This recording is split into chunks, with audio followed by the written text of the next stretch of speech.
Hi, I'm Tom and welcome to 2024 version of the car journey. We're going to try and do a little bit of a better production value this year.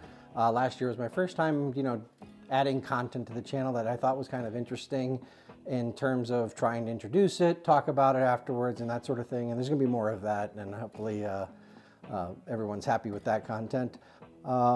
So where do we get started? So it's been a busy winter. That's why there hasn't been a video, because there hasn't been any events, and I'm not really a how-to channel, so I don't think that I really hold much value. There's some things I might talk about at some point just because maybe I'm one of the few people that's done it or I haven't seen it documented and I wanted to do it, but certainly not the intent here. So 2023, let's get into it. I bought the Supra in 2022 at the end of the season, and I prepped it, and I did basically some aero for the first time in my driving experience, where I put aero on a car myself and drove it extensively. We also did full suspension, which meant coilovers with a divorce setup in the back. We're at nearly 800 pounds in the back and roughly 1,150 pounds in the rear with the divorce setup. And so we had a Cusco sway bar that wasn't adjustable, and that was a mistake, but that was already on the car, so I went with it.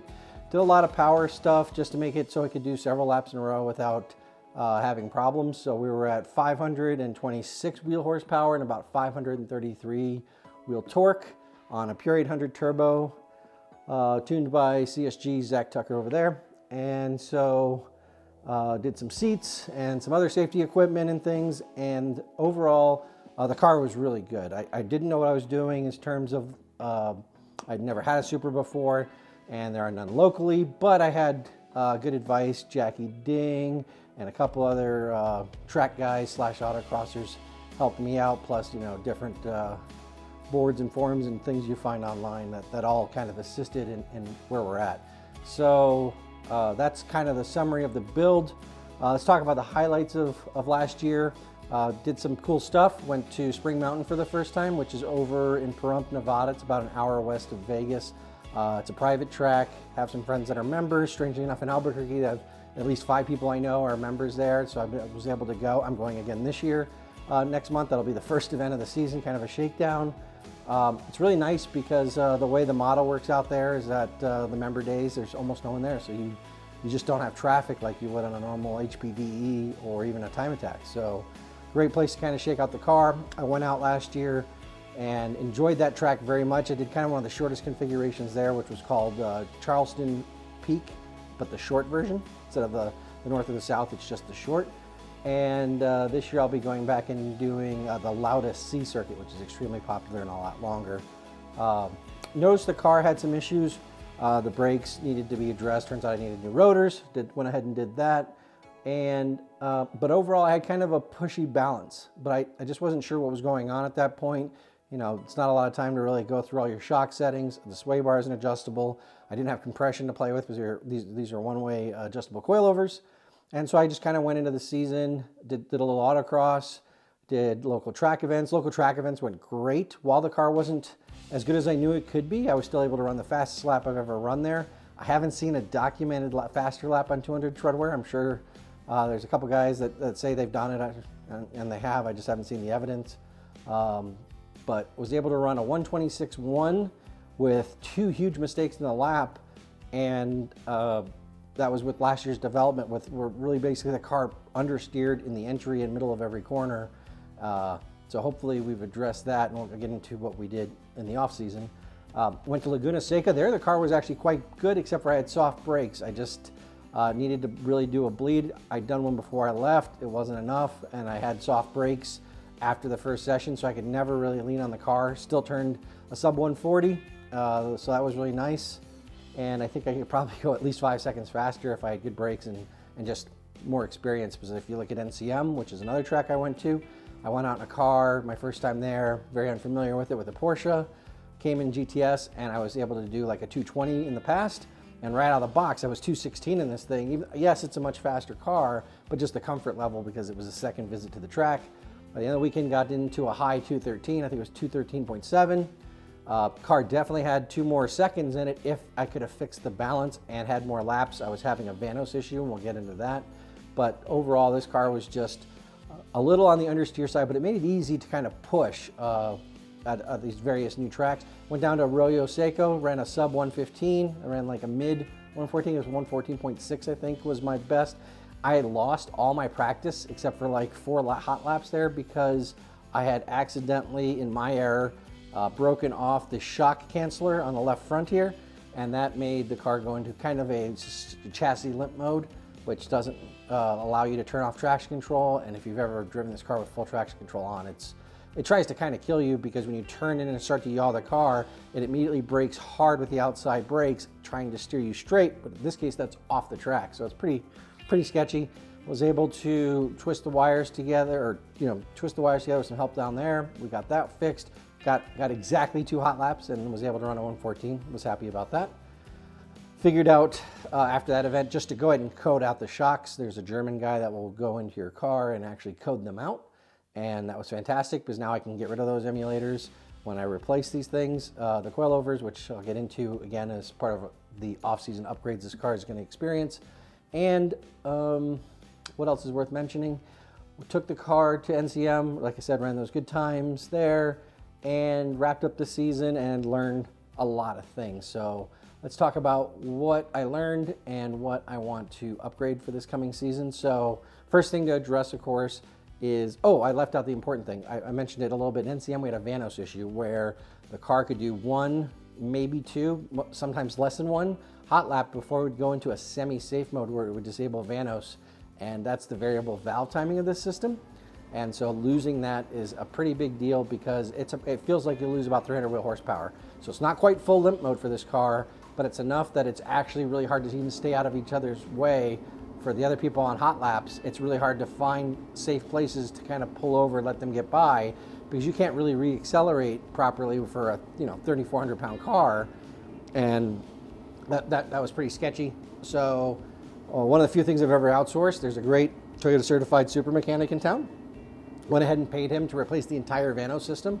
Not cheap, but it's one of those things where it would suck to go more than once, because the labor is about the same. Changing components, I mean, the actual hardware that he ended up changing versus doing just what the code was saying versus the entire thing is only about $350, and there's way more than $1,000 in labor to get to that part. So you might as well just go ahead and do the whole system, and so I went ahead and did that. And again, I didn't do it myself because they're specialty tools. It's kind of a pain in the ass, and I was glad to outsource it. So, fixed the Vanos system. That was the first upgrade of the off-season. Another big upgrade of the off-season was we decided to go ahead and switch back to 2-way adjustable coilovers, so compression and rebound. Those are ordered. They're unfortunately not here yet. I thought they'd be here by the time I made this video, but we're probably a week or 2 out before we'll see those.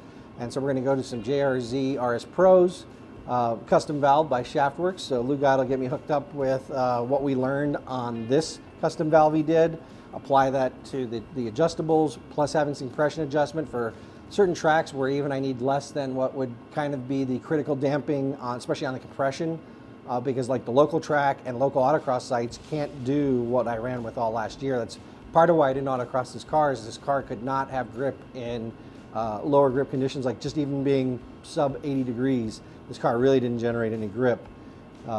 So we got the coilovers. We've already addressed the sway bar. The front sway bar got replaced with an AFE 3-way adjustable. On the stiffest rate, it's about the same as the Cusco. We're actually running it already on the softest rate. So we dropped about 100 pounds or so of sway bar rate. So wheel rate is probably more like 80, 50 pounds. And so that should help a little bit with the balance. And also when we get the coilovers, we've gone up in the back 110 pounds of spring rate. After the motion ratio, it's only going to be about 40 at the wheel rate, but I think that's all moving in the right direction. We can go back stiffer on the sway bar if I overshoot. Going to actually take out a little bit of toe in. We were running a little bit more than 1/8 of toe in the rear because of the power level, and even though the power level is going up, I've added some downforce, so I'm going to go ahead and dial some of that back, go back to 1/8 of an inch of rear toe in. We're going to stick the 0 toe up front. We're going to stick with the -4 degrees up front. In the rear, I'm going to go up. I've been running -2.2 camber in the back. We're going to go up to -2.5. And I'm going to go ahead and get some SPL toe links, I think, just to be able to have a better way to dial that in more carefully and be able to hit my targets of camber and toe at the same time. From the power side, we went ahead and added a flex fuel system to this. So we're finally able to run ethanol. Given that I have a Pure800 Turbo, I can't run the E40. Some people run the stock turbo, so we'll be running E30. Even with that, it should almost see up to like a 90 wheel horsepower and 100 wheel torque gain. So we're going to be at peak on the kill map, pushing maybe on the 600 wheel horsepower, 600 wheel torque range. I don't think we're going to be able to do the number of laps I want on that. But the nice thing is the kill map I was not using for the most part because of heat at 530 wheel horsepower and torque. I will be able to use it, I think, for the entire time attack sessions just because the whole car will work less hard with the higher octane. We only have 91 down here, so when I'm running pump gas, this car is really dialed back on timing because of the crappy fuel. So that'll be nice to unlock that. No changes to the brakes, but the wheel we are going to change. We're going to run some 19x11s for part of this season. I think we're going to stick with the 18x11s for autocross. We're going to stick with our friends Bridgestone with the RE-71RS. We're going to run 295 square on the 18s, 35 series, so we're closer to stock, a little bit less overall diameter, but that makes second and third gear kind of the two gears you use for autocross. And I am planning to autocross this. Then for track, I think we're going to go to a 19x11, and we're going to use two different tires this year. I think for the summer months, we're going to go ahead and try an oldie but a goodie. We're going to go to the Goodyear SuperCar 3Rs, which is a 100 tread wear compound, which is legal for the local series. And I think it'll just take the heat better. Some of the track days we have, it's 100 degrees here. Once you add in, the track surface and things, you can get well into 130 degrees. And I think it's just going to give me 2 laps. And like I said, I just went through the trouble of adding ethanol so I can do 2 hot laps on that 530 horsepower map. So I think that'll be a good combination. And then in the fall, when we go to Time Trial Nationals, we'll take off those 3Rs that won't work and aren't legal, and we'll switch on the new size that's coming out. We're expecting a 305 3019 Bridgestone 71RS, so it'll be a pure Bridgestone car at that point, and we'll run that at Time Trials Nationals, and that's our plan for tires for the season. I've got some leftover 295 18s that only have 3 autocrosses on it from the Model 3. We're going to go ahead and strap those on for 2 or 3 days at Spring Mountain. I haven't decided how many days I'm going to stay there. We'll run this car, shake it down. We also went to a Catless downpipe. We've been running a very nice Red Star catted downpipe. I decided I wanted the car a little louder because it's extremely quiet with the stock cat back. And so we went ahead and switched to a MAD 5-inch Catless. And you can already tell there's a little bit more anxious spool going on. Plus, add the E30, the car's much more kind of energetic and gets on the throttle sooner, even before the spool of the turbo, and seems to spool up the turbo faster. So I think that's going to be a big win. I'm really curious, especially on the autocross side, where sometimes you're just lugging out of corners, and even if you drop the second, there's that it'll just reduce that delay in a sport where thousands count. That'll be a nice improvement. And lastly, we made some aero changes. So one of the things we noticed when we went to Time Trial Nationals last year was that David Marcus, a friend of ours, was running the newer version 2 of the Verus high downforce splitter and the same UCW wing you see back there. And what's interesting is just because he had the higher downforce splitter, he was running almost 7 degrees more rear wing. And so if you kind of figure out that math, that means he needed, quite a bit more rear downforce to balance out how much of an improvement this front splitter is. So I hate to rebuy things, but sometimes you just have to as development happens. So I've went ahead and purchased a version 2, the high downforce version of Verus splitter. I mean, you don't have to be a fluid dynamics, aerodynamics person who can just do all those calculations. You can just look at this thing. It's got up to 2 inches of more profile all the way around. It's wider by over an inch, and it has end plates, and then add in the downforce ramps that evacuate into the wheel wells.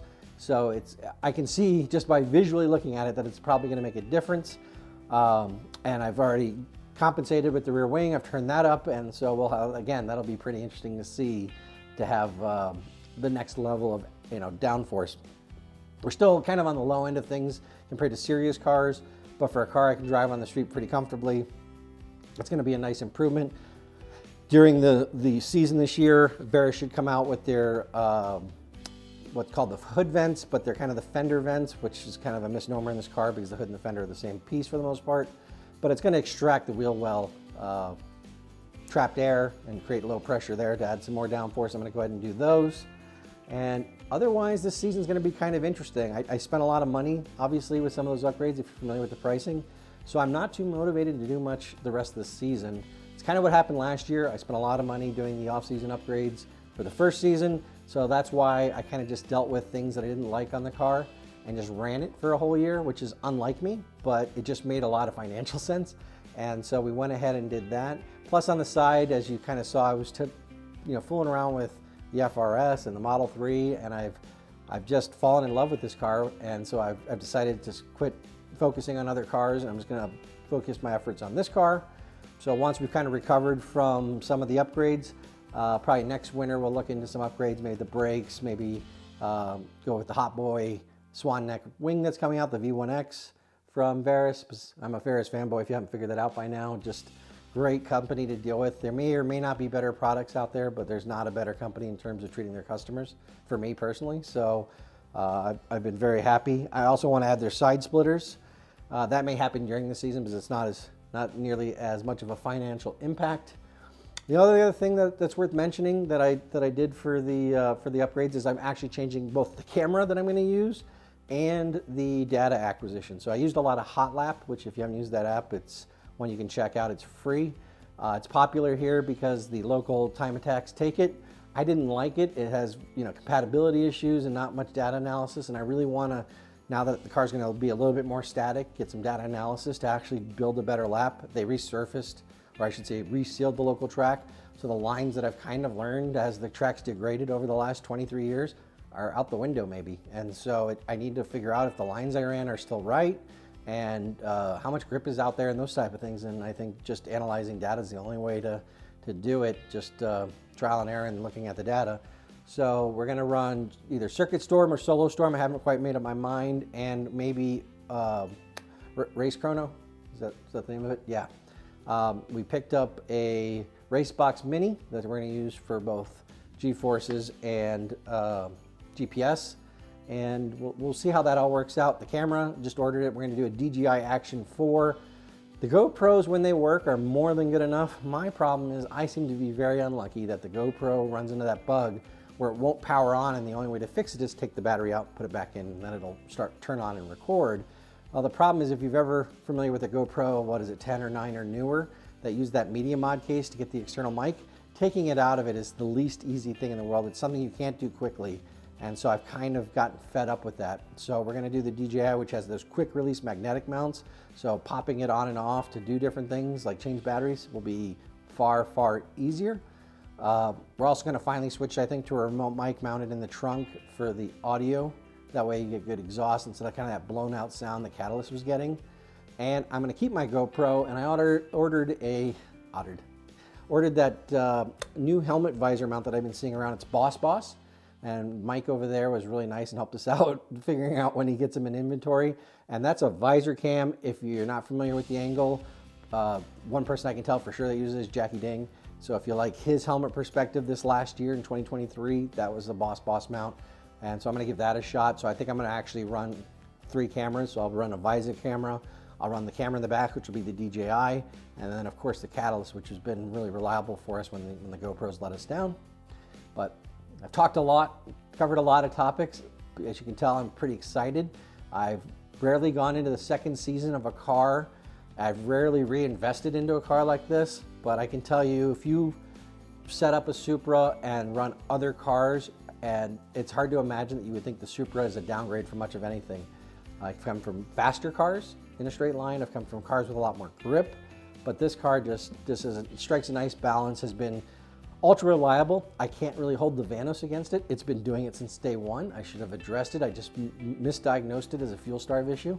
So that's another note. I'm pretty excited that I won't probably have to be as crazy about topping off the fuel for a time attack session. HPD, it's still safer to top it off, but time attack, I just would not let it. I'd run 2 hot laps and top it off, and that's probably now unnecessary. Probably do most of the day without a refuel. And with the E30, it's nice not to have to be kind of bringing as much fuel to the track to make sure I'm tippy top every session.